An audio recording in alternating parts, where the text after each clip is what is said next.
皆さんおはようございます。おはようございます。リオング礼拝部に来られた皆さんを心から祝福します。声を上げ、主を一緒に賛美しましょう。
開くため祈る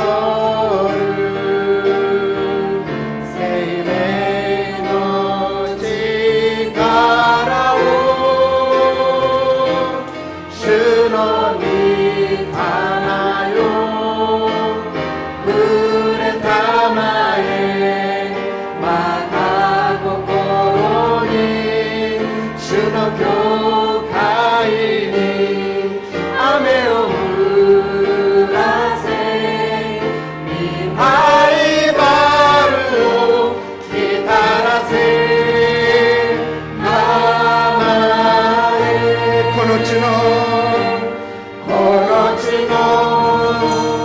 上に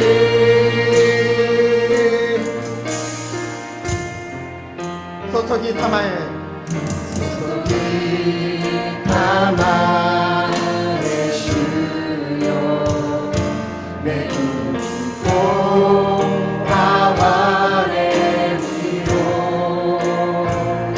天が開くため祈る聖霊の力を主の御霊を触れたまえ我が心に主の教会に雨を降らせ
皆さんお立ちになっていただいて賛美しましょう。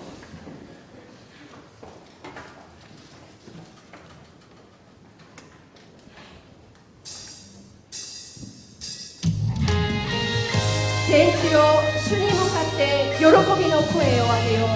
感謝を持って御前に進み、賛美を持って主に喜び叫ぼう。ハレルヤ。アメン。エルサレムよ、声を上げ褒めたたえよ。あなたの神を感謝を持って御前に進み、主だけを愛せよ。主は濃い雲で、主は濃い雲で天を覆い、地のために雨を備え。主は濃い雲で、主は濃い雲で天を覆い、地のために雨を備え。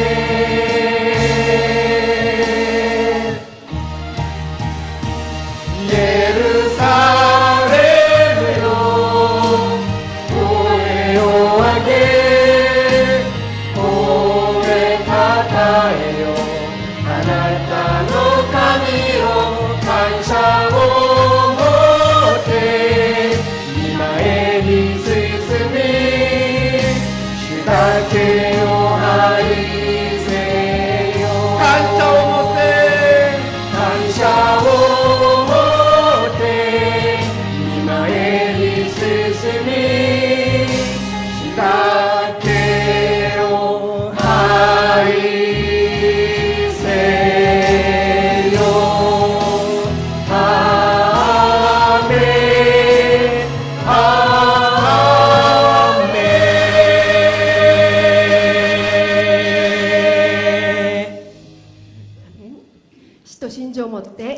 たちの信仰を告白をします。使徒信条。我は天地の作り主、全能の父なる神を信ず。我はその一人子、我らの主イエス・キリストを信ず。主は聖霊によりて宿り、乙女マリアより生まれ、ポンテオ・ピラトのもとに苦しみを受け、十字架につけられ、死にて葬られ、読みに下り、3日目に死人のうちよりよみがえり、天に昇り、全能の父なる神の右に座したまえり、賢いより来たりて、生ける者と死にたる者とを裁きたまわん。我は聖霊を信ず、聖なる行動の教会、聖徒の交わり、罪の許し、体のよみがえり、とこしえの命を信ず。アーメン。お座りください。 하나님 우리 아버지, 찬송과 경배를 올립니다. 내리는 빗속을 뚫고 오면서 때를 따라 부어주시는 성령 하나님 아버지의 완전하심을 찬양하였습니다. 아버지, 늘 은혜 가운데 감사로 이끄심을 감사드립니다. 하오나 가끔 고달픈 인생길을 걷게 하시고 종래에 저희들의 삶을 마감하게 하시며 언제나 동행하여 주셔서 감사드립니다. 십자가의 보혈로 영생을 누리게 하시고 소망 가운데 사랑과 믿음을 실천하게 하심을 감사드립니다. 여전히 부족하오니 이 시간 성령 충만을 더딥혀 주시옵소서. 지리적으로 가까우나 잘 알 수 없는 일본 사람, 그리고 일본, 진행되고 있는 7월 아울리치 토요 일본 학교 사역을 주관하여 주셔서 감사드립니다. 복음을 전하는 통로가 되고자 저희들이 모였습니다. 아버지의 인도하심에 민감하게 반응하게 하옵소서. 영원하시고 변함없는 거룩한 하나님 우리 아버지 더욱더 만나기를 원합니다. 하나님 아버지께서 세우신 최정현 목사님에게 말씀하옵소서. 자녀된 저희는 목자이신 주님의 음성을 듣겠습니다. 주신 위치에서 우리의 미래, 대한민국의 내일, 할렐루야 교회의 장래일을 그리고 세계를 향하여 각자 소임을 감당하게 하옵소서. 자비와 궁유를 베풀어 주시옵소서. 여호와 일의 하나님을 의지합니다. 찬양대 찬양팀, 만두린 연주, 임원단, 봉사하는 손길, 그리고 회중 가운데 하나님의 영광을 보게 하옵소서. 예수님의 이름으로 기도드립니다. 아멘.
私たちすべてのためにご自分の御子さえも惜しむことなく死に渡された神が、どうして御子と共にすべてのものを私たちに恵んでくださらないことがあるでしょうか。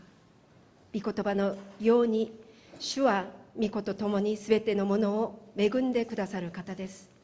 主の愛に感謝し、与えられたものをよく管理することができますように、捧げた方々の必要を満たしてくださり、豊かに満たして報いてくださいますようにお願いします。経済的に困難な状況に置かれている兄弟姉妹を顧みてください。主にすべてを委ねて、愛する主イエスの皆によってお祈りします。アーメン。おはようございます。雨の中でも日本語礼拝に来られた皆さんを一人一人を主の皆で関係します。周りの方とこの挨拶しましょうか。挨拶の名前は主があなたを愛します、祝福しますと挨拶しましょうか。主があなたを愛します、祝福します。教会からお知らせいたします。まず9月のテーマは寛容の実を結ぶの月です。2番は本日は聖霊降臨祭ペンテコステの中日です。来週は落ち穂拾い献金があります。参考してください。次は本日役員会が朝ありました。次、先週新内会社で한재승、김윤희執事と이성철兄弟が来ました。関係します。最後に感謝の献金を이영진 집사님、원인이 권사さんがしてくださいました。もう一つは今日礼拝で賛美している이주종、조유종 집사が準備してくださいました。ありがとうございました。その餅は先週家を引っ越しの感謝餅です。お知らせは以上です。この時間は関係の時間です。まず新しく来られた、久しぶりに来られた方を紹介します。まず新しく来られた方、恩田智香さん。恩田智香さん、はい、失礼しました。次はポアン기쁨의 교회から訪問した박인식さんが来ました。関係します。その後もう久しぶりにまた新しく来られた方いらっしゃいますか？じゃなければ新しく来られた方と周りの方のために祝福歌をしながら関係しましょうか。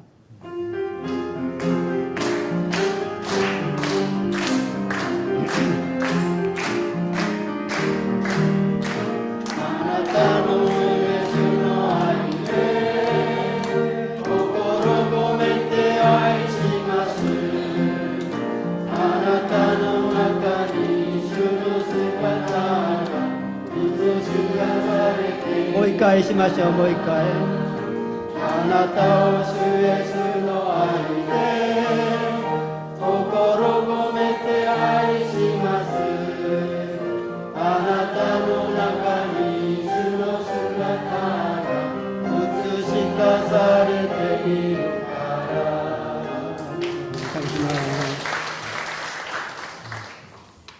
今日の御言葉は使徒の働き2章1節から4節までです。一緒に教読します。次1、五旬節の日になって皆が同じ場所に集まっていった。2、すると天から突然激しい風が吹いてきたような響きが起こり、彼らが座っていた家全体に響き渡った。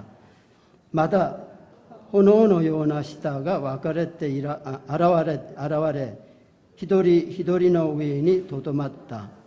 すると皆が聖霊に満たされ、御霊が語らせるままに他国のいろいろな言葉で話し始めた。アーメン。韓国でもう一回報告しましょう。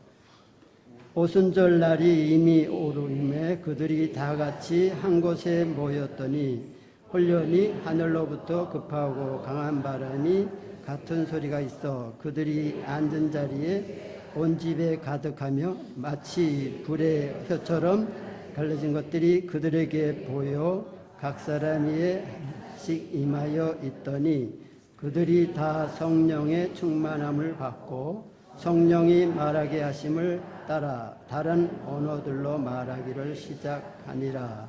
아멘. 正会代の後、賛美の後、寛容の3番、聖霊、降臨節と寛容という題で、최정현牧師が説明、メッセージをいただいていただきます。通訳は大皿さんがしてくださいます。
감사합니다.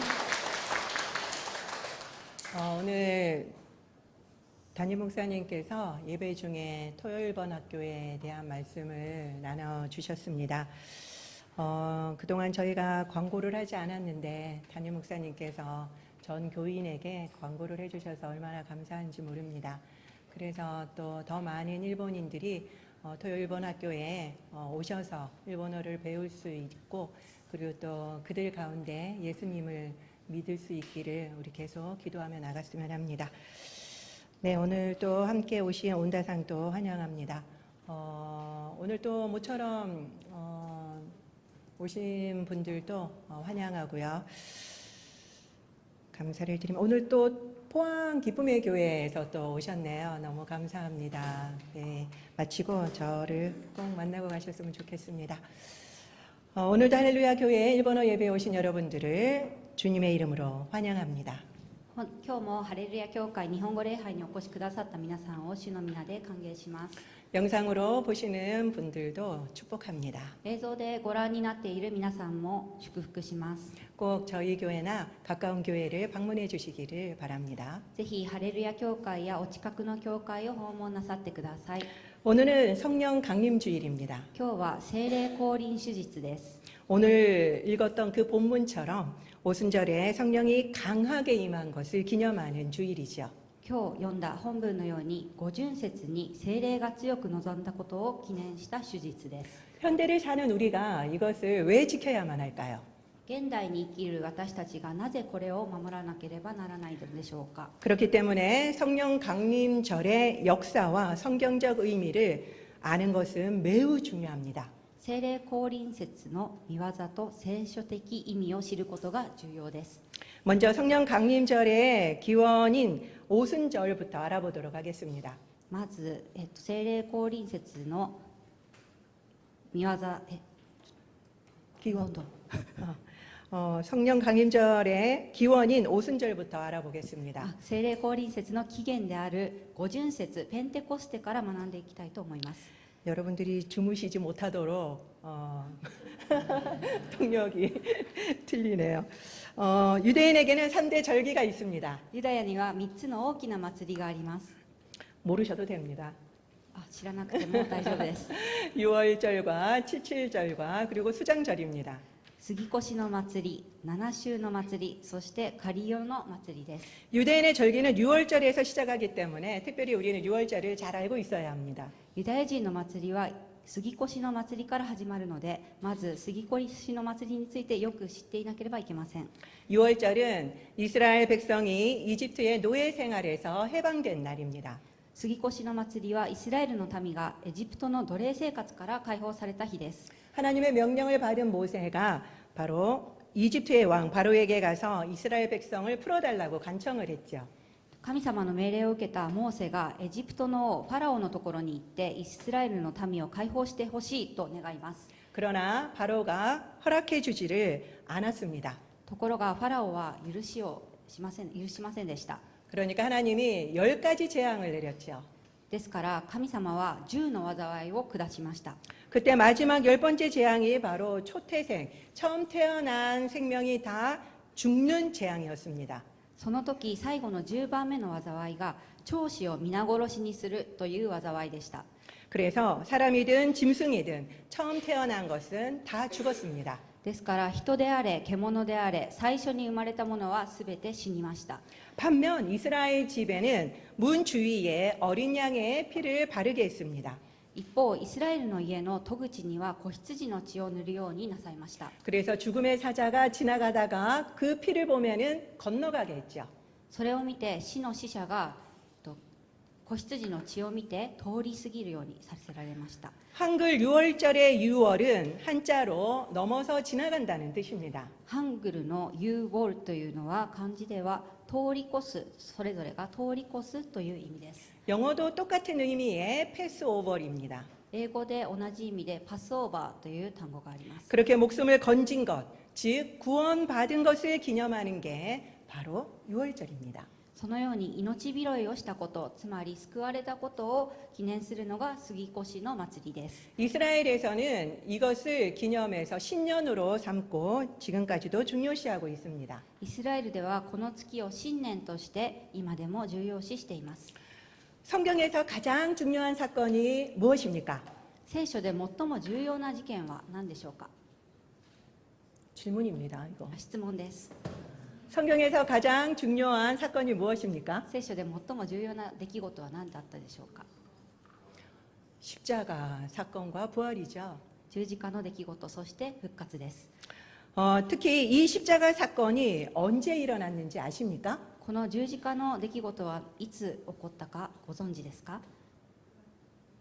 바로 6월절입니다. それはまさに杉越の祭りの時です。 예수님이 6월절에 돌아가셨다는 것을 알고 계셨습니까? イエス様が杉越の祭りの際に亡くなったことはご存知でしたか？ 그래서 우리는 예수님을 6월절 어린 양이라고 부르죠. ですから私たちはイエス様を杉越の祭りの子羊と呼びます。 첫 번째 6월절 때 이스라엘 백성들은 그 문에 바른 어린 양의 피 덕분에 살았습니다. 初めての杉越の祭りの時、イスラエルの民は扉の戸口の前に塗った子羊の血のおかげで生き残りました。 그것처럼 우리도 예수님의 피로 구원을 얻었지요. そのように私たちもイエス様の血で救われました。 이것처럼 6월절은 예수님의 죽음과 그리고 구원을 예표한 사건입니다. このように杉越の祭りはイエス様の死と救いを表した出来事です。 생각해 보세요. 考えてみてください。 이 절기, 6월절이라는 절기와 십자가 사건, 이것을 하나님이 정확하게 맞추신 겁니다. 年中行事とこの十字架の出来事を神様は完全に一致させられました。 놀랍지 않습니까? 本当に驚きますよね。 두 번째 절기는 바로 칠칠절입니다. 2つ目の祭りである祭りは7週の祭りです。 이 칠칠절이 바로 오늘 보려고 하는 오순절과 연관이 있는 절기입니다. この7週の祭りは今日見る五旬節と関連があります。 칠칠절은 6월절 뒤에 있는 안식일에서 7주 다음에 오는 날입니다. 7週の祭りは杉越の祭りの次の安息日から7週後にあります。 일주일은 며칠입니까? 1週間は何日ですか？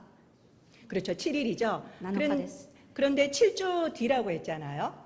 それで7週後と言いましたので、 그래서 칠칠절이라고 부르는 겁니다. ですので日本語では7週の祭りと言います。 그리고 이때는 밀의 첫 소산을 하나님께 드렸습니다. そしてこの時は小麦の初穂を神様に捧げました。 그래서 맥추절이라고도 부릅니다. そのため初穂の借り入れの祭りと呼ばれます。 그러니까 칠칠절과 맥추절은 같은 날입니다. ですから7週の祭りと初穂の借り入れの祭りというのは同じものです。 이것이 신약에는 오순절이 된 거예요. これが新約の時代になって五旬節の概念となりました。 이 날은 일주일이 7일이니까 7일 곱하기 7주 뒤니까 7 곱하기 7 해서 49일째 오는 날입니다. この日は 7×7 で49で49日目に来る日です。 6월절 안식일부터 49일째인 거죠. 杉越の祭りの次の安息日から49日目の日になります。 그 다음 날은 며칠째겠습니까? その翌日は何日目ですか？ 와, 이 어려운 걸 맞추시네요. これ難しい。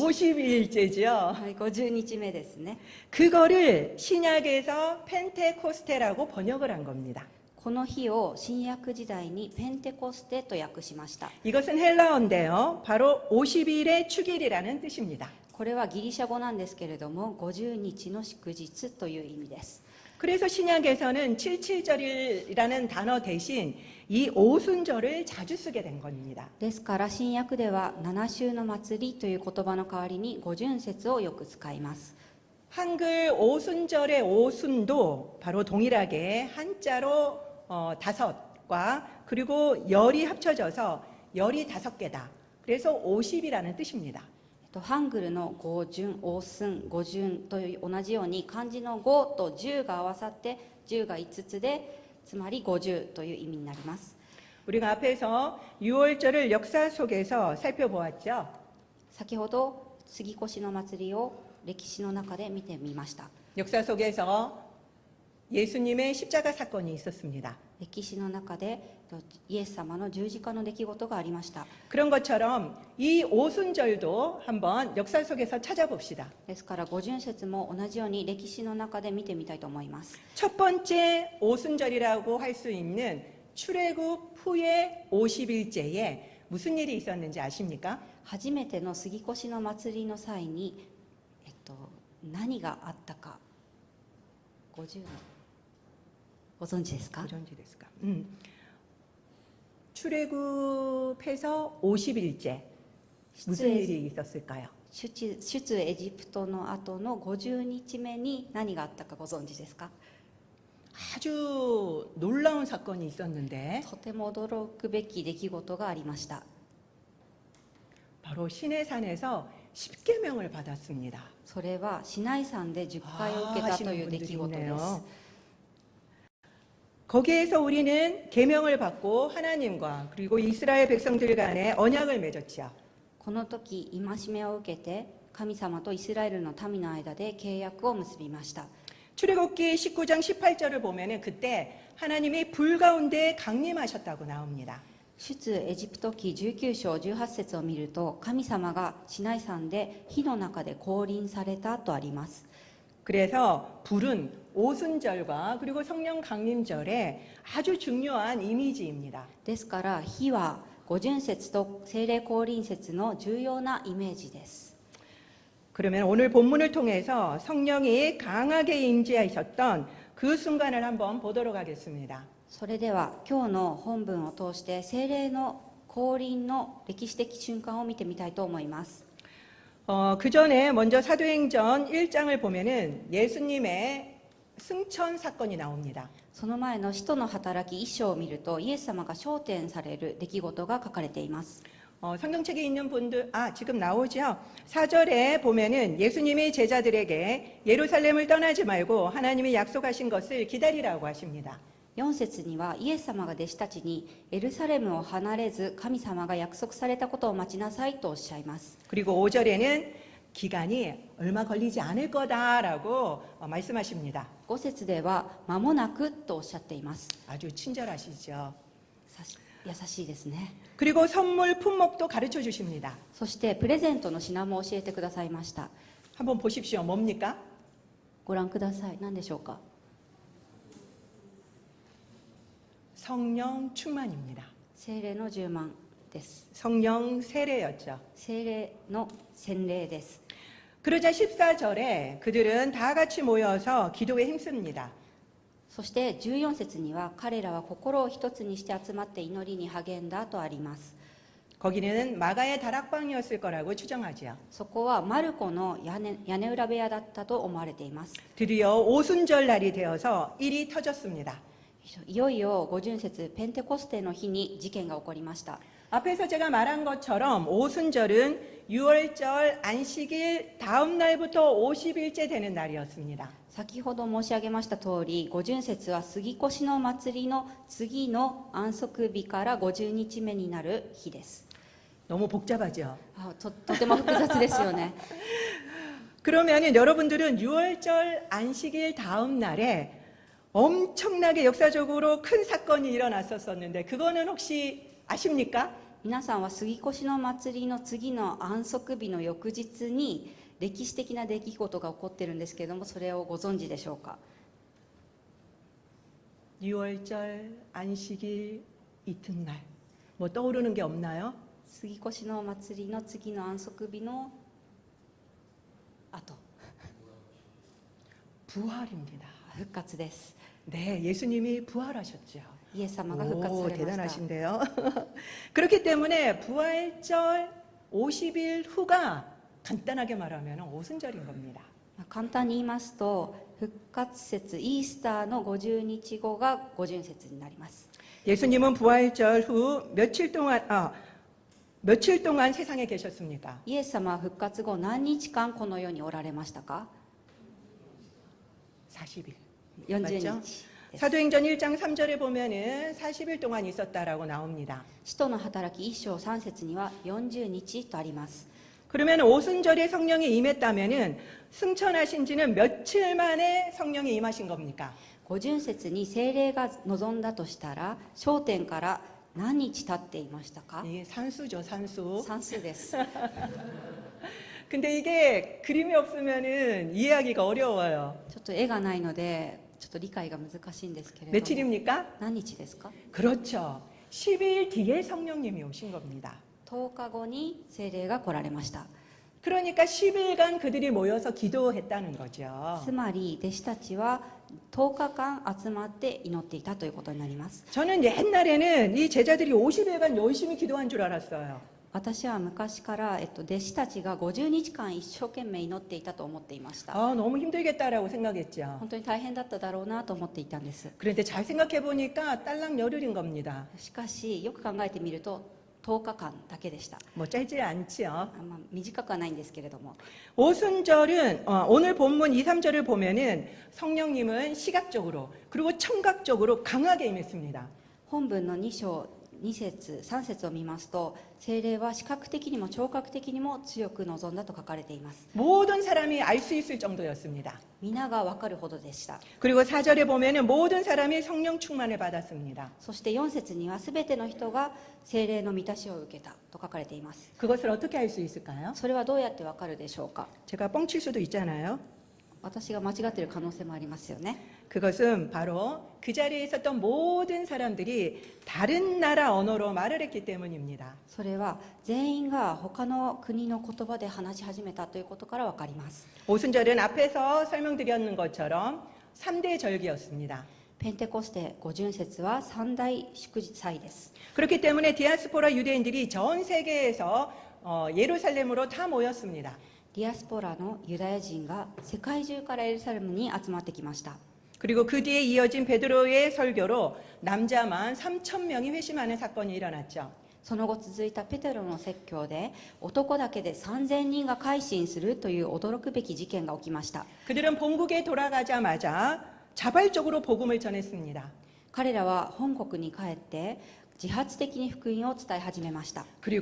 그래서 교회가 조직적으로 생기기 시작했습니다. そして組織的な教会が建てられ始めました。 그렇기 때문에 성령 강림절은 교회의 생일입니다. ですから聖霊降臨手術は新約教会の誕生日とも言えます。 우리는 생일을 얼마나 축하합니까? 私たちは誕生日をとても祝いますよね。 생일 기억 못했다고 싸우기도 하고 그러잖아요. 誕生日を覚えてないと言って喧嘩になったりもします。 우리는 교회 생일도 축하해야 합니다. 私たちも教会の誕生日を祝わなければなりません。 그런데 지금은 오히려 창립 기념주일에 이것을 뺏긴 것 같아서 저는 너무너무 아쉽더라고요. しかし現在では創立記念手術にその座を奪われています。 작년에는 여기에서 케이크 커팅식도 했는데 기억나십니까? 昨年はここでケーキのカッティングもしたということです。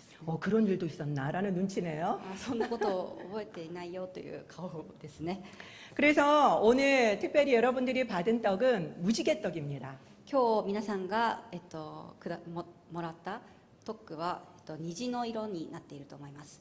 바로 생일을 축하하는 의미로 나눠드린 것입니다. それは、誕生日をお祝いする気持ちでお分かちしたものです。 성령 강림 주일은 그렇기 때문에 기독교에서는 특별히 더 중요한 거죠. このように聖霊降臨手術はキリスト教では特に重要視されています。 왜 중요하다고요? なぜ重要ですか？ 생일이기 때문입니다. 誕生日だからです。 이 정신줄을 놓으면 안 돼요. しっかり聞いてください。 성령 강림 주일은 불로 신의 산에 임했던 하나님과 강림했던 성령님을 간절히 사모하는 날입니다. 聖霊降臨手術は火でシナイ山に臨まれた神様と聖霊様を切に慕い求める日です。 하나님은 첫 번째 오순절 신의 산에서 말씀을 받았던 그 첫 번째 오순절과 오늘 본문 성령 강림하셨던 그 사건을 정확하게 맞추십니다. 神様は初めての五巡節シナイ山で火で臨まれたそのことと今日本文で読みました五巡節を完全に正確に一致されました。 신의 산에서는 말씀으로만 언약을 맺으셨죠. シナイ山では御言葉だけで契約を結ばれました。 그리고 오순절 날에는 성령으로 다시 언약을 맺습니다. 五巡節の日は聖霊で再び契約を結ばれたのです。 이것은 단순히 말씀을 아는 단계에서 이 말씀대로 사는 단계로 바꾸시는 것을 의미합니다. これは御言葉をただ知っていることと御言葉に従って生きること、そういうものに変えられたということです。 그렇기 때문에 우리는 말씀을 알고만 있어서는 안 되고 이제는 그 말씀대로 살아야 된다는 것입니다. 今私たちは御言葉をただ知っているのではなくて御言葉通りに生きなければいけないということです。 우리는 말씀을 아는 것을 그렇게 산다고 생각할 때가 너무나도 많습니다. 私たちは御言葉を知っているからといって御言葉通りに生きていると考えることがよくあると思います。 저희 남편이 저희가 이사하고 나서 이케아에서 화분대를 주문을 했어요. 私の夫は、引っ越しをした後に組み立て式の、IKEAで植木鉢の台を注文しました。 이케아는 여러분도 잘 알다시피 조립식 가구 전문점이죠. IKEAは組み立て式の家具の専門店です。 그래서 다 자기가 맞춰야 됩니다. ですから自分で作らなければいけないんですね。 제가 받아서 보니까 간단해 보여서 이제 조립을 하기 시작을 했어요. 受け取ってみて簡単そうに見えたので自分で組み立ててみようと思いました。 사용 설명서도 열심히 봤죠. 取扱説明書もしっかり見たんですね。 아무리 이리저리 돌려봐도 제가 이걸 못 하겠는 거예요. でも自分では到底作ることができませんでした。 그래서 포기했습니다. ですから諦めました。 보는 것과 실제로 하는 것은 이렇게 다릅니다. 見ることと実際にすることはこのように違います。 말씀도 마찬가지예요. 御言葉も同じです。 말씀을 아는 것과 말씀대로 사는 것은 완전히 다른 별개의 문제죠. 御言葉を知っていることと御言葉に従って生きることは全く違うことです。 그렇기 때문에 말씀대로 살기 위해서는 우리는 성령 충만이 필요합니다. ですから御言葉に従って生きるためには私たちには聖霊の満たしが必要です。 올해 우리 교회 표어인 변화와 성숙을 추구하는 저희에게는 특별히 더 성령 충만이 필요할 것입니다. 今年のスローガンのように変化と成熟を追い求める私たちには聖霊の満たしはさらに必要です。 그렇기 때문에 우리는 말씀대로 살기 위해서 성령 충만을 위해서 더욱더 기도해야 할 것입니다. 私たちが御言葉通りに生きられるように聖霊充満のためにもっと祈らなければなりません。 지금 우리는 5월 달에 오래 참음의 열매에 대해서 말씀을 나누고 있습니다. 今5月は寛容の実を結ぶということについて分かち合っています。 그러면 이 성령 강림절과 오래 참음은 어떤 관계가 있을까? では降臨節と聖霊降臨節と寛容の関係はどのような関係があると思いますか？ 거기에 대해서 한번 알아보도록 하겠습니다. このことについて見てみたいと思います。 오순절 사건은 일회성이라고 말하는 분들이 많습니다. ペンテコステの事件は1回限りのものだと考える人が多くいます。 지금은 이런 사건이 일어나지 않는다는 거죠. 現代ではこんなことは起こらないと言います。 그러나 저는 이 오순절의 역사가 지금도 일어난다고 믿고 있습니다. しかし私はペンテコステの御業が今この時も起こると信じています。 저는 토요 일본어 학교에 동일하게 이 같은 일들이 일어나기를 소망합니다. 私は日本語補習授業校の時にもこのことが起こることを願っています。 디아스포라 유대인들이 모국어로 복음을 듣자 그들은 누구보다도 강력한 전도자들이 되었습니다. ディアスポラユダヤ人が母国語で福音を聞き奇跡を経験すると彼らは誰よりも強力な福音伝道者となりました。 토요일 날 오는 그분들이 그 일본인들이 지금은 예수님께 관심이 없을지 모릅니다. 土曜日に来る日本の方々は今はイエス様について関心がないかもしれません。 그러나 언젠가는 한 명이라도 복음을 듣고 변화되기를 간절히 바라는 거죠. しかしいつか一人でも福音を聞いて変化が起こることを切に望んでいます。 예수 그리스도를 영접하고 그가 다시 일본인들에게 복음을 전하는 전도자가 되기를 소망합니다. イエス・キリストを受け入れ再び日本の方々に福音を伝えるものになることを願っています。 오순절에 시작된 그 복음은 지금 전 세계를 덮고 있습니다. ペンテコステに始まった福音が今は全世界を覆っています。 이것이 바로 생명의 능력이죠. これは命の力です。 지금도 오순절의 기적은 이렇게 일어나고 있습니다. 今もペンテコステの奇跡は起こっています。 선교는 우리가 하는 게 아닙니다. 宣教は私たちがするものではありません。 누가 하십니까? 誰がなさいますか？ 선교는 하나님이 하십니다. 宣教は神様がなさいます。 일본 선교도 日 마찬가지입니다. 本宣教も同じです。 우리 눈에는 일본 선교가 너무나도 더딥니다. 私たちの目には日本の宣教が全然進んでいないように思います。 가장 오래 참음을 요구하는 나라인 것 같습니다. 最も寛容を求めてくる国のように思います。 하지만 일본 선교도 하나님이 하십니다. しかし日本宣教も神様がなさいます。 하나님은 유월절이라는 모형을 주시고 한치의 오차도 없이 1300년 이후에 실제로 예수님을 유월절의 어린 양으로 보내셨습니다. 神様は杉越の祭りという形を与えられ、少しの誤差もなく1300年後に実際にイエス様を杉越の子羊として世に送られました。 하나님의 계획은 틀림이 없습니다. 神様のご計画には間違いはありません。 그렇다면 그것을 믿는다면 우리에게도 포기란 없습니다. それを信じるなら私たちには諦めはありません。 저의 강점은 끝까지 포기하지 않는 거예요. 私の強みは最後まで諦めないことです。 저의 둘째 딸이 지금 고1인데요. 공부를 정말 싫어해요. 私の、次女は今高1なんですけれども、勉強が本当に嫌いです。 그래서 중1 때부터 제가 얘가 시험 기간만 되면은 과외 선생이 돼서 전 과목을 가르쳐 줬습니다. 中1になってから、娘が中1になってから私が、家庭教師のようになって一生懸命勉強を教えました。 아예 못할 것 같으니까 처음부터 포기를 하는 거예요. 全然できなさそうに思うので初めから諦めてしまうんです。 아이들이 원래 그렇잖아요. 子供たちっていうのはそういうものですよね。 그래서 저는 끝까지 다 몰라도 되니까 끝까지 포기하지 말고 최선을 다하자라고 이야기를 했습니다. ですから私は娘に最後まで最善を尽くしなさいと教えてきました。 이제 3년이 지나서 이제는 포기하지 않는데요. 今3年が経ったんですけれども、もう諦めなくなりました。 공부는 여전히 안 합니다. 勉強はしないんですけれども、 그래도 포기는 하지 않아요. でも諦めはしません。 포기도 습관입니다. 諦めるということも習慣です。 저는 기도할 때도 끝까지 포기하지 않습니다. 私は祈る時にも最後まで諦めません。 끝에 포기해도 안 늦기 때문이죠. 最後の最後に諦めても遅くはないからです。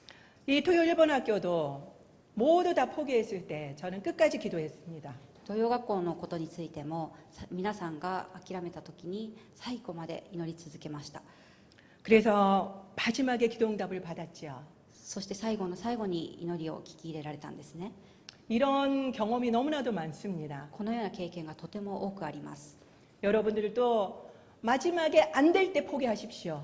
もう最後の最後にもうダメだという時に諦めてください。 그전에는 포기하지 마시기 바랍니다. その前には諦めてはいけません。 이렇게 가장 더딘 일본 선교를 품은 우리는 지금 포기하지 않기를 훈련하는 중입니다. 最も歩みの遅い日本宣教を胸に抱く私たちは諦めない訓練の最中です。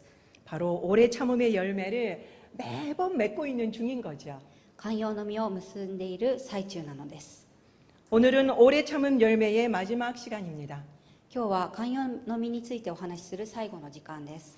하나님이 우리에게 오래 참으라고 말씀하시는 것은 먼저 하나님이 우리에게 오래 참아 주셨기 때문입니다. 神様が私たちに寛容の心を持つようにおっしゃるのは、神様がまず私たちに寛容であられたからです。 그렇기 때문에 우리도 오래 참을 수 있습니다. ですから私たちも寛容でいられるのです。 일본 선교도 日 마찬가지입니다. 本宣教も同様です。 오순절 성령 강림을 통해서 시작된 이 일본 선교는 하나님이 하실 것입니다. 五巡節の聖霊降臨を通して始まった日本宣教は神様がなさいます。 이 소망을 붙들고 끝까지 전진하는 저와 여러분이 되시기를 축원드립니다. この希望を抱き、最後まで前進し続けることを願っています。 기도하겠습니다. お祈りしましょ 오늘 설교를 통해서 나에게 말씀하시는 것은 무엇입니까? う。本日の説教で神様から私に語られたことは何でしょうか。 오늘 설교를 통해서 내가 실천해야 할 것이 무엇입니까? 本日の説教で行動しなければならないことは何でしょうか。 기도 제목이 있다면 적어보시기 바랍니다. お祈りの課題がありましたら書きましょ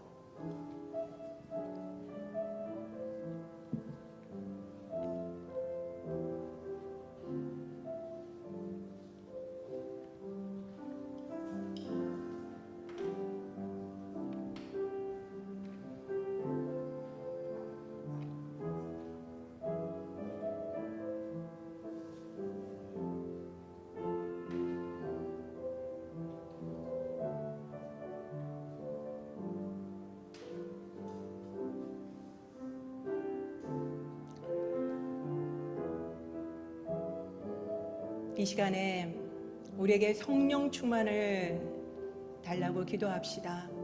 우리가 성령이 임해야지만 권능을 받고 증인이 될 수 있습니다. 그렇지만 우리는 증인이 먼저 되려고 했지요. 지식으로 복음을 증거하는 것이 아닙니다. 이 시간에 이 성령 강림절을 맞아서 하나님 우리에게도 성령으로 충만하게 기름 부어 주시옵소서. 그리고 또 일본 땅을 위해서 기도합시다. 일본 땅에 성령으로 충만한 그 부흥의 역사가 일어나게 해달라고 이 시간에 함께 기도하도록 하겠습니다. 하나님, 오늘 성령 강림주의를 주셔서 하나님 우리에게도 성령을 충만하게 기름 부어 주시기를 간절히 소망합니다. 하나님 우리에게 성령이 임함으로 인하여서 권능을 받고 증인이 되어야 할 텐데, 하나님 아버지, 우리는 너무나도 우리의 지식과 우리의 능력으로만 증거하려고 할 때가 너무나도 많았음을 이 시간에 고백합니다. 하나님, 이 시간에 주의 성령으로 충만하게 기름 부어주셔서 주님의 마음과 주님의 능력으로 하나님, 주님이 주신 일들을 감당하는 저희들이 되게 하여 주시옵소서. 특별히 하나님, 일본 땅을 주님 앞에 올려드리오니 하나님 아버지, 정말 그 핍박받고 너무나도 연약해져 있는 그 일본 땅에 다시금 성령으로 충만하게 부어주셔서 다시금 리바이벌이 일어날 수 있도록 인도하여 주시기를 간절히 소망합니다. 하나님, 그곳에서 사역하시는 모든 목사님들과 선교사님들, 하나님, 그리고 일본인들을 주님께서 축복하여 주시옵소서. 그들에게 성령으로 충만하게 기름 부어주셔서 하나님, 복음을 증거할 수 있는 자들이 되게 하여 주시옵소서. 그 땅을 변화시켜 주시기를 간절히 소망합니다. 이 시간에 토요일본 학교에 오는 우리 일본인들이 오고 가면 성령으로 충만하게 해달라고 기도합시다. 그들이 예수 그리스도를 인격적으로 만날 수 있도록 해달라고 기도합시다. 그리고 또한 7월달 아울리치를 주님의 손에 올려드리며 정말 우리가 주님의 원하시는 그 마음을 품고 그곳에서 해야 될 일들을 감당하고 돌아오는 시간이 되게 해달라고 함께 기도하며 나가도록 하겠습니다. 주여, 이 시간에 토요일본 학교에 오시는 우리 일본인들을 주님의 손에 올려드립니다. 하나님, 그들이 아직도 예수 그리스도를 알지 못하지만 하나님, 그들이 정말 우리 교회를 들어오고 나가는 그 가운데 하나님, 성령으로 충만하게 뜨겁게 만져주시옵소서. 그러므로 인하여서 그들이 예수 그리스도를 인격적으로 만날 수 있도록 도와주시고 하나님의 구원을 받을 수 있도록 인도하여 주시기를 간절히 소망합니다. 하나님 아버지, 그리고 또한 우리가 정말 그들의 필요를 잘 알고 잘 섬길 수 있도록 도와주시고, 그리고 또한 7월 아울리치도 주님께서 함께하여 주셔서 그 모든 일정과 인원들이 잘 정해지고 잘 준비할 수 있도록 도와주시며 하나님, 그리고 또한 그걸 통하여서 일본 땅에 더욱더 복음을 증거하는 계기가 될 수 있도록 인도하여 주시옵소서. 함께하여 주시옵소서. 神様、ここにいる一人一人の祈りをどうぞ聞き入れ祝福してください。主イエスキリストの皆によってお祈りいたします。アーメン。では皆さんお立ちいただきまして共に賛美いたしましょう。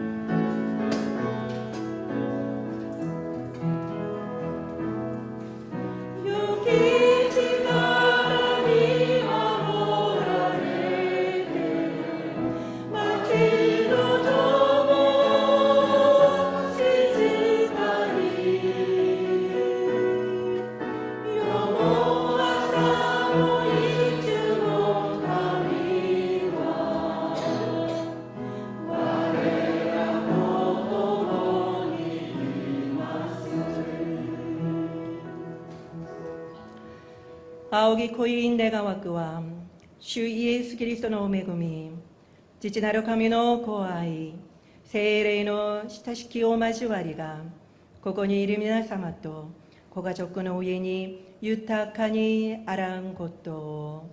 アーメン。